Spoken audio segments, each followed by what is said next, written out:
We do not understand God's reckoning of time, but we also have been shut out from understanding the feast of the Lord, which the New Testament says are all shadow pictures of good things to come. The Prophecies and the Feast of the Lord, presented by Michael Rood. Shalom, this is Michael Rood in Jerusalem. I am here in the Ophel Gardens Archaeological Park on the steps leading to the Temple Mount, Mount Moriah.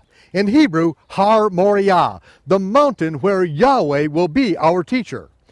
This is the most important mountain in the entire world. More blood has been shed on these few acres than on any other parcel of land on the planet. It is on the north peak of this mountain that Abraham prepared an altar of unhewn stone and bound his son Isaac to the wood of the sacrifice. On this same mountain, a male lamb of the first year, with his head entangled in a crown of thorns, was waiting as the substitute offering for Abraham's son. And it was here, on this mountaintop, that the sacrifices that were an integral part of the feast of the Lord were offered by the Levitical priesthood. When Moses received the Torah at Mount Sinai, Israel was instructed to never sacrifice the Passover lamb inside the gates of their own cities, but they were to go up to the place where Yahweh would put his name, and that is where Israel would keep the rehearsal of the Passover. More than 500 years later, King David saw this very mountain by divine revelation, and he set out to take it from the Jebusites who were squatting on the land promised to the children of Abraham.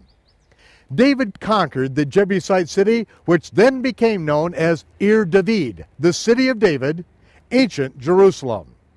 He then purchased this mountaintop as the place where he would build the temple and institute the temple service. The temple service liturgy was developed by the prophets King David, Asaph, and Nathan. For the first time, they saw by divine revelation that the temple service was to be a shadow picture of the coming Messiah, David's descendant, who would literally be the fulfillment of the Passover sacrifice. And the fulfillment would happen right here in the city of Jerusalem. The Almighty had ordained this plan from the very beginning, and commanded his people to come up to the feast of Passover each year. If they obeyed his commandments and participated in the temple service during the feast, there would be no way for them to miss the moment when the Messiah arrived to fulfill the very rehearsals that they had been practicing for more than 1,000 years. This is the place where it was all planned, orchestrated, rehearsed, and finally took place. This is his story. Join us in the Lester Summerall television studios where this multimedia presentation was recorded. This is Bible Prophecy 101. Now, Episode 8 in the 26-part series on the Prophecies and the Feast of the Lord, Mount Moriah, the mountain where Yahweh will be our teacher. And so it is around the table that family then shares the bread and the wine, and that is the holy convocation that God set aside to be done in the family, with the father as the high priest of his home. And we see that even in the Brit Hadashah, in the New Testament, it indicates that there is only one head, and that is the Messiah. One head, and then all of us are all on the same level. But yet there is another head, and it is the head of the house. The husband is the high priest of that home, and he is directly underneath the Messiah as the head of that home. There's no pastor, there's no apostle or prophet that outranks the head of a house. The head of the house submits limited subjection to those who have ministries within the body of the believers, but it is that man who is responsible for his family and for training up his family. He is the high priest for his home, and it is in no other place that we see it as beautifully is at the beginning of Shabbat, when it's like we turn the light switch off to the world. And we say, we don't need your money, we don't need your entertainment, we don't need the world. God is our sufficiency, and he said that all we had to do is rest in him, and he would take care of these things.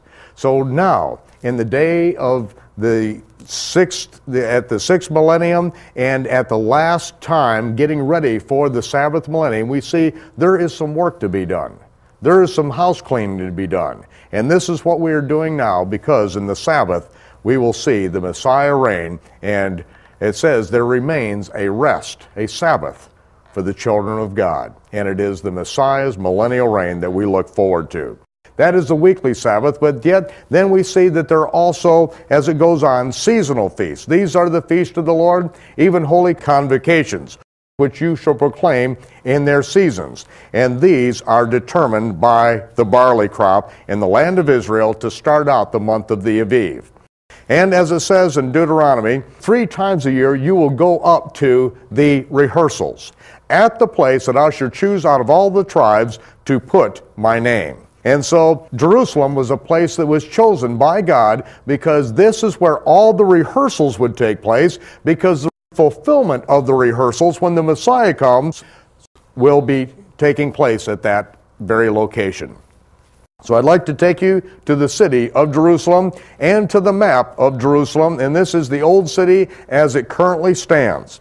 And you'll see on your right-hand side, you have the Kidron Valley that goes around and joins the Hinnom Valley, or the Valley of Gehenna.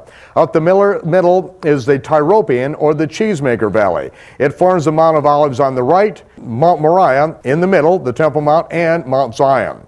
The highest peak of Mount Moriah to this very day is still north of the city wall of Jerusalem. And this becomes very important as I take you into the Mount Moriah, but you can see that the valleys form the Sheen, which is the first letter in Shaddai, or Almighty God, and it forms God's mark upon the land. And I want you to go with me and stand here in the Tyropian Valley and look over toward the Mount of Olives and look directly at the side of Mount Moriah.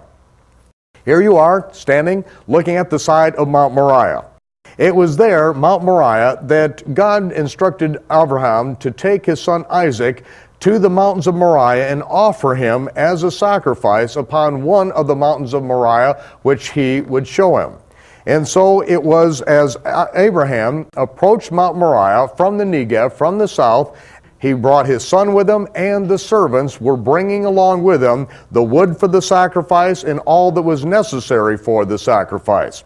And as the servants of Abraham and Isaac, all approached from the south, when they got to the lower peak of Mount Moriah, indicated by this blue line, that is where Abraham told his servants to wait here. Do what I say, wait here, that my son and I are going to go and sacrifice, and then we were going to come again. And so it was there, on the smaller peak of Mount Moriah, that then the servants of Abraham took the wood of the sacrifice, put it on the shoulders of Isaac, and Abraham said, "Son, follow me." And Isaac then said, "Well, Father, I have the wood of the sacrifice. The servants have put it on my shoulder. I'm carrying the wood of the sacrifice on my shoulder. Where's the lamb?" And the father Abraham said, "God will provide himself a lamb. Follow me." And Isaac, the son, followed the father up to the highest peak of Mount Moriah, as you see indicated on the left here, and there it is where Abraham built an altar of stone. Then he put the wood of the sacrifice on the altar of stone and bound his son to the wood of the sacrifice. Then Abraham took his knife, raised it up to strike it across Isaac's throat, and right then the angel of the Lord stopped him and said, "God knows that you will not withhold the life of your son." And God provided a ram which is caught in the thicket, a male lamb of the first year, and that was a substitute for the son at that time, the time that the first rehearsal was put in place at the city of Jerusalem.